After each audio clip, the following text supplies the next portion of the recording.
Coming up on Around San Diego, a $30 million settlement unanimously backed by the city. How council members reacted to one of the largest police-related settlements in U.S. history. And San Diego City Council members give the green light to police surveillance cameras. We'll break down what it all means. Plus, the new plan to build more affordable homes for families and first-time buyers in San Diego.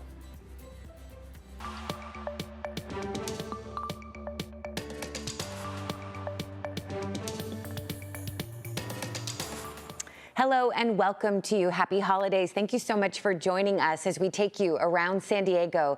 I'm CBS 8's Jenny Day, and I'll get you caught up on our top stories so far, and we'll all look ahead at what's to come around San Diego. We do begin with that multi-million-dollar settlement. The San Diego City Council just voted unanimously to pay $30 million to the family of a 16-year-old boy who was shot and killed by a police officer earlier this year. Kanoa Wilson's parents sued the city and San Diego Police Department officer Daniel Gold in connection with the teen's shooting death on the night of January 28th. According to the lawsuit, the boy was running from gunshots fired by another person when he encountered the officer who shot the boy twice. Council member Henry Foster III pleaded to Mayor Todd Gloria for, quote, serious change. This is not a time for excuses. Missteps were made here, and we must own that and do everything we can to ensure that this does not happen again. Family's attorney believes the settlement may be the largest amount paid in a case stemming from a police killing in U.S. history. It surpasses the $27 million paid out by Minneapolis to the family of George Floyd. And authorities are confirming they found one set of human remains, at least, on a property in South Crest, but they have not confirmed the identity yet. The person of interest, Dwight Roan, had previously lived there at the house. Roan has an extensive criminal record and is currently in jail on murder charges in connection to a separate case, a shooting from 2023. Roan appeared for a readiness hearing actually this past week for that case. A judge scheduled then a preliminary hearing for June. And right now, a student at San Ysidro High School is recovering, thankfully, after police say she was stabbed by another student. Investigators say it happened around 9 Wednesday morning when a boy walked into a classroom, AP English, and stabbed a girl multiple times, then ran off. We are told the girl's injuries are non-life-threatening. Officers looking for the boy found him on campus almost 2 hours after the attack and took him into custody. A motive for the attack still remains unclear. And we are learning more about the driver accused of causing a head-on crash in Julian that killed an 8-year-old girl. ICE identified the suspect as 25-year-old Brian Josue Alva Rodriguez, who they say is an undocumented immigrant. Rodriguez has a history of driving under the influence, which includes DUI charges from 2020 and 2021 during his immigration proceedings. In 2023, an immigration judge ordered his deportation, but Rodriguez failed to leave the country. Following last weekend's crash, Rodriguez has been charged with 4 felonies, including murder and driving under the influence. Well, right now, the San Diego Police Department can continue using controversial license plate readers. The City Council voted to allow this. Police say that the cameras are a huge help in their police work, while critics claim the cameras infringe on the public's privacy. SDPD says, quote, the operation and access to ALPR data shall be for official law enforcement purposes only, end quote. And the San Diego County Board of Supervisors is opposing President Trump's plan to reopen Southern California waters to oil and gas drilling. In a 4-to-1 vote, supervisors called for a permanent ban and urged the government to keep rigs away from the coast. Republican Supervisor Joel Anderson was the only no vote. We did get a statement from his office that says, in part, technology and safety standards have improved, and increasing supply will lower inflation and make his district more affordable for his constituents. Well, San Diego city leaders are exploring ways to build more homes for families and first-time buyers. The effort, called Neighborhood Homes for All of Us, aims to study how small-scale homes like townhouses and cottages would fit into existing neighborhoods. Over the next year, the program will first gather public input on the design of these homes, then move toward developing regulations for building them.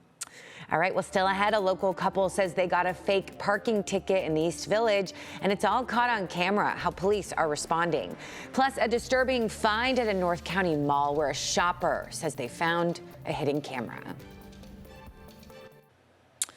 Welcome back. A Ukrainian woman legally living in the U.S. is now in ICE custody, despite reportedly following every requirement of the immigration system, she says. Victoria Corral was detained after completing what her attorney calls a strong, fully eligible marriage-based green card interview at the USCIS San Diego field office. Her husband is a U.S. citizen. He has cancer and depends on her as his primary caretaker. She's my wife. She has kids, and everybody is stressed out. He says that she previously applied to renew her temporary protected status and work authorization during the designated renewal period in January. Both of those cases are reportedly pending. We'll keep you posted. And the Trump administration's travel ban is impacting families hoping to reunite with loved ones over the holidays. Homeland Security Secretary Kristi Noem announced the administration plans to expand its restrictions to more than 30 countries. CBS 8 spoke with the Haitian Bridge Alliance on how the travel ban is impacting the Haitian community. Christmas is very important for the community. So we are seeing those extreme policies not only impacting the people physically, but also mentally, psychologically, and also spiritually, because there is a level of trauma that we are experiencing within the community. Now, as for the updated travel ban, the Department of Homeland Security has not yet said when it would go into effect. And the Trump administration is expanding its militarized zone at the border, including part of San Diego. The Department of the Interior says it is giving the Navy control over about 760 acres worth of public lands. This includes the area from the Arizona state line to the Otay Mountain Wilderness here. Now, this is to support border security operations. Over 7,000 troops have been sent to the border since April. All right, well, if you are hitting the road this holiday season, you may be wondering how much you'll pay at the pump. Some state lawmakers warn gas prices could rise if California continues to rely on foreign oil. They point to the planned closure of 2 major state refineries, which could reduce California's refining capacity by nearly 20%. And they say that means more fuel would need to be imported from other countries. We're importing 20% of our product now from India. When Valero shuts down, we're going to be getting 40% of our jet fuel, diesel, and gas from India. Higher gas prices could be coming as these refineries shut down.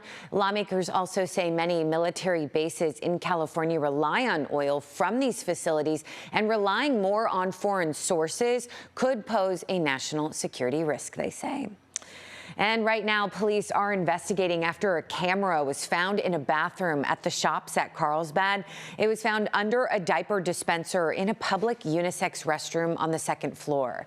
The man who found it quickly contacted mall security and Carlsbad police. He says, of course, he would like to press charges against whomever was responsible. For my own sake, it was more of concern, heartfelt for the people, you know, like who knows, families, kids, or anybody went in that restroom and that somebody was recording them. Who knows what they're even using it for. Yeah, Carlsbad police confirmed they collected the device as evidence, took a report, and have forwarded the case to their detectives. And right now, a local couple's parking citation is dismissed after they said they got a fraudulent ticket. They say they were parked under 30 minutes in the East Village, but got a ticket claiming they violated the 2-hour limit. When they told the parking enforcement officer that their Tesla recorded video with proof, they say the officer backtracked. What pressures are being placed on these officers to where they feel like they have to falsify evidence to generate these small citations to generate that income?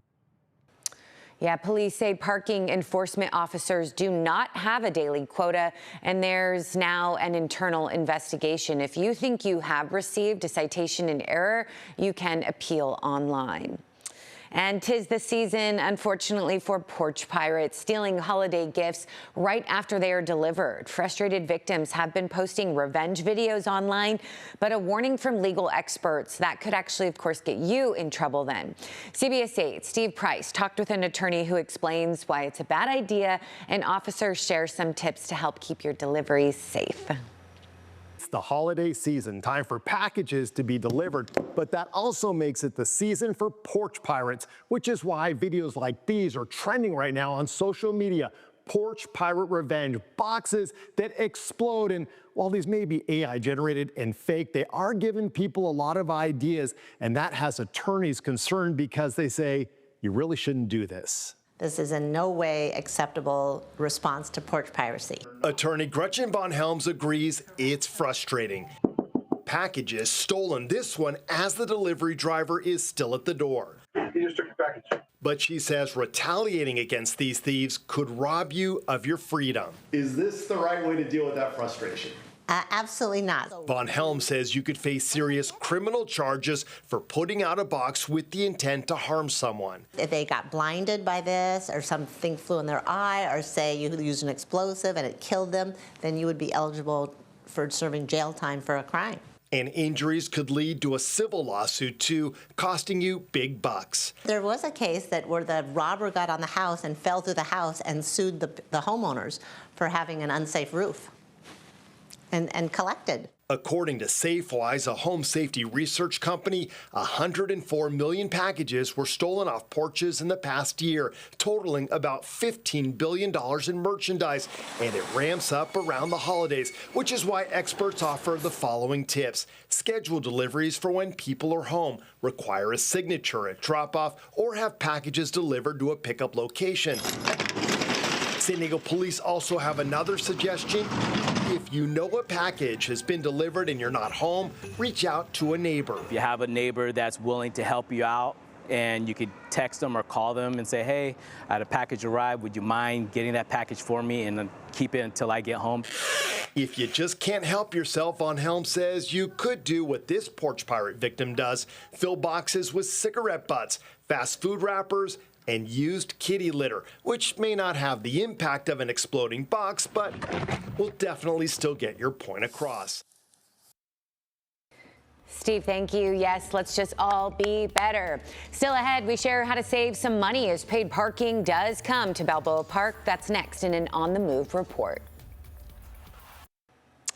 Welcome back. San Diego Unified School Board members met this week to address a $47 million budget shortfall, mounting special education costs, and a new proposal to help teachers with housing. The board approved its first interim budget before submitting it to the county for review.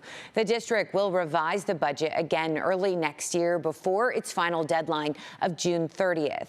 The board also supported a plan that would create affordable housing for staff on district properties.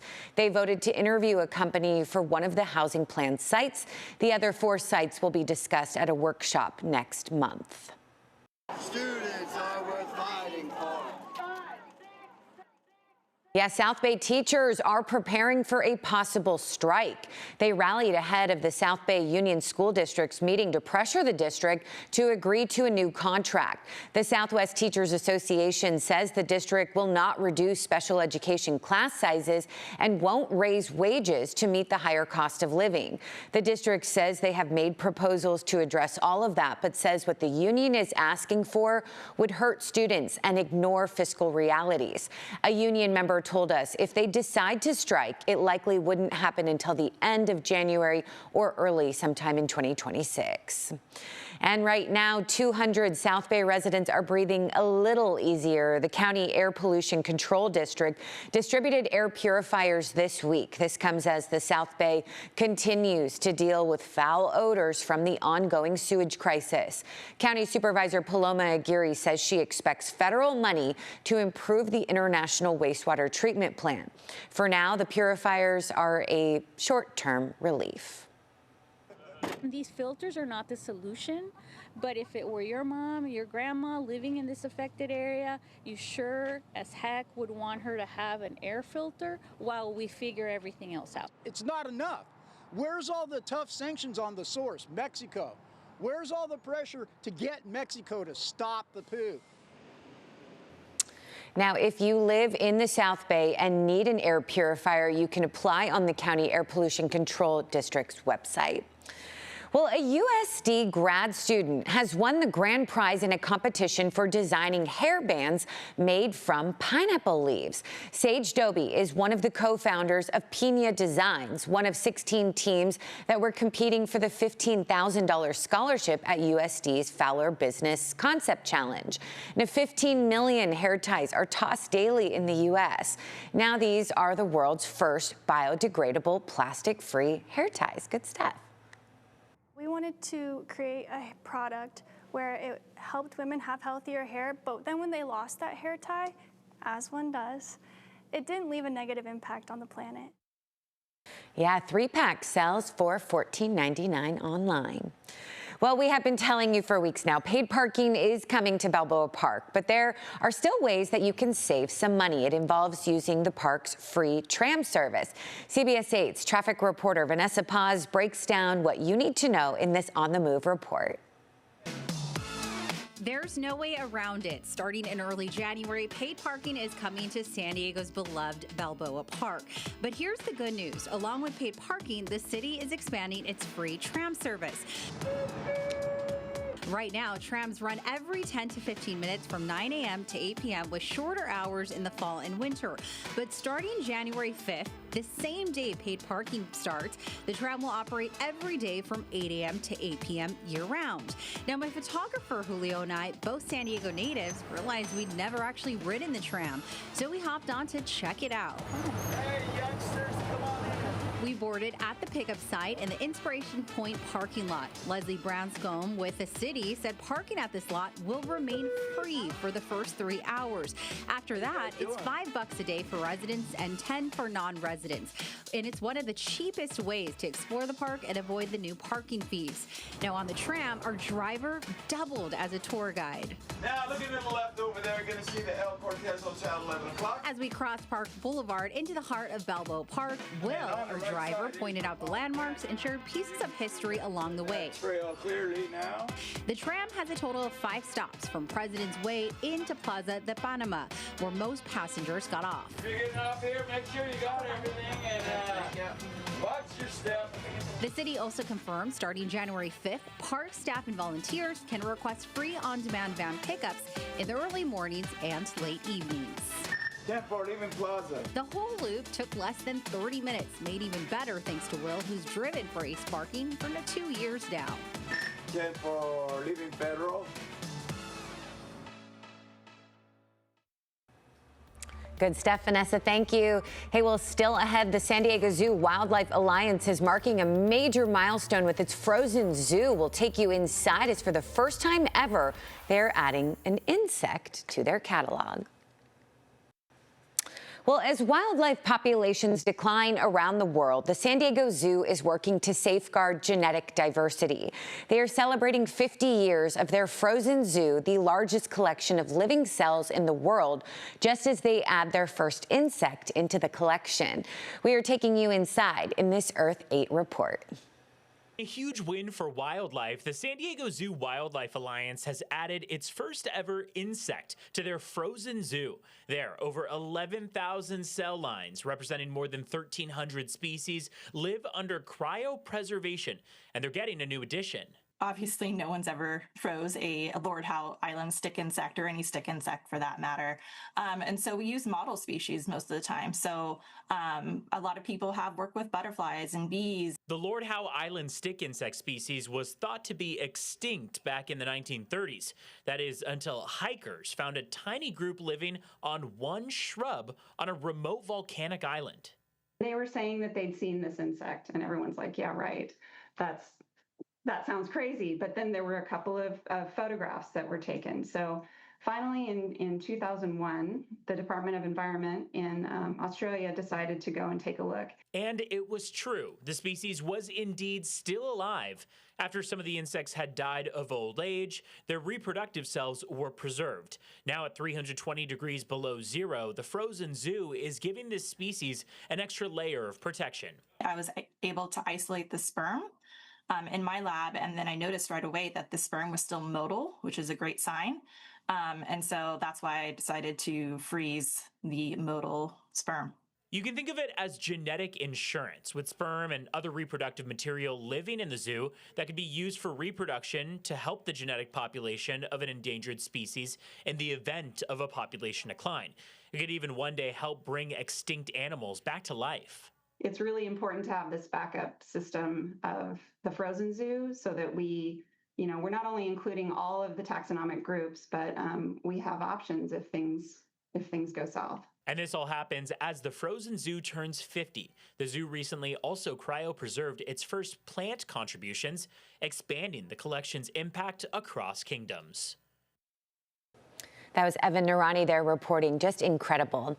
Meantime, a San Diego college graduate is back from space. This is video of University of San Diego alum and NASA astronaut Johnny Kim returning to Earth.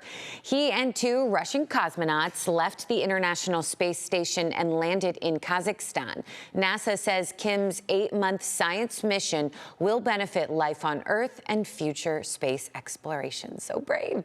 And the Holiday Bowl was just announced. The bowl game will feature Arizona and Southern Methodist University at Snapdragon Stadium on January 2nd. Arizona was 9-3 this season, 17th ranked in the country. SMU finished 8-4 and picked up a quality win over Miami, who is in the college football playoff. I am so looking forward to the game as well as that parade beforehand. Get everyone in the holiday spirit. Thank you so much for your time. As always, take good care.